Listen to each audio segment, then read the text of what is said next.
नमस्कार दोस्तों। गोकुल की गलियों में जब पहली बार नन्हे कान्हा ने जन्म लिया, पूरा वातावरण दिव्य हो उठा। कारागार की अंधेरी कोठरी में वसुदेव और देवकी ने जब उसे देखा, तो उनकी आंखों से अश्रुधारा बह निकली। वह जानते थे कि यह कोई साधारण बालक नहीं, स्वयं विष्णु का अवतार है। लेकिन उसी पल यह दर्द भी था कि उन्हें अपने ही पुत्र को गोकुल की गोद में छोड़ना पड़ेगा। गोकुल में नंद बाबा और यशोदा माँ ने जब बालकृष्ण को अपनी बाहों में लिया, तो मानो संसार की सारी खुशियां मिल गईं। यशोदा मैया जब उसे दूध पिलाती, तो उनके हृदय में एक अजीब सा आनंद और ममता का सागर उमड़ पड़ता।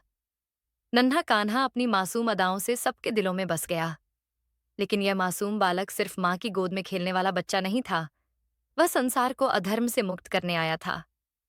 बचपन में ही उसने पूतना का वध किया, कालिया नाग को दबाया और गोवर्धन पर्वत को अपनी छोटी अंगुली पर उठाकर गोकुलवासियों को इंद्रदेव के प्रकोप से बचाया।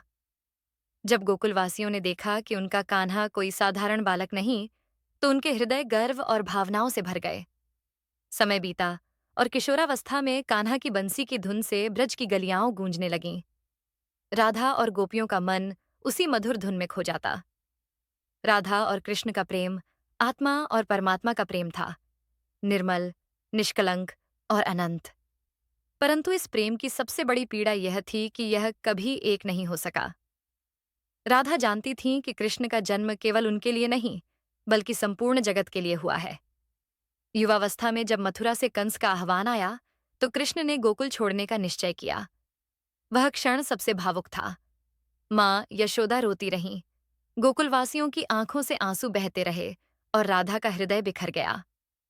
पर कृष्ण जानते थे कि धर्म की स्थापना के लिए उन्हें यह कठिन कदम उठाना होगा। मथुरा पहुंचकर उन्होंने कंस का वध किया और अपने माता पिता देवकी वासुदेव को कारागार से मुक्त किया। पर इस विजय के बाद भी उनके हृदय में गोकुल की गलियों की यादें, यशोदा मैया का प्यार और राधा का प्रेम हमेशा जीवित रहा। कृष्ण ने जीवन भर धर्म और सत्य का मार्ग दिखाया। महाभारत में अर्जुन को गीता का उपदेश देकर उन्होंने संसार को यह संदेश दिया कि कर्म करते रहो, फल की चिंता मत करो।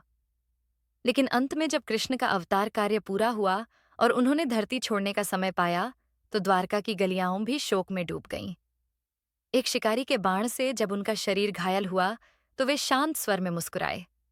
वह जानते थे कि यह तो केवल देह का अंत है, आत्मा तो अनंत है। कृष्ण का जीवन केवल लीलाओं की श्रृंखला नहीं था, बल्कि यह एक गहन भावनात्मक यात्रा थी।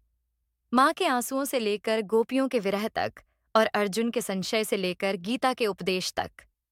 आज भी जब कोई हे माधव हे गोपाल पुकारता है, तो उस पुकार में वही दर्द, वही प्रेम और वही भावनाएं छुपी होती हैं, जो कभी गोकुल की गलियों में गूंजा करती थीं।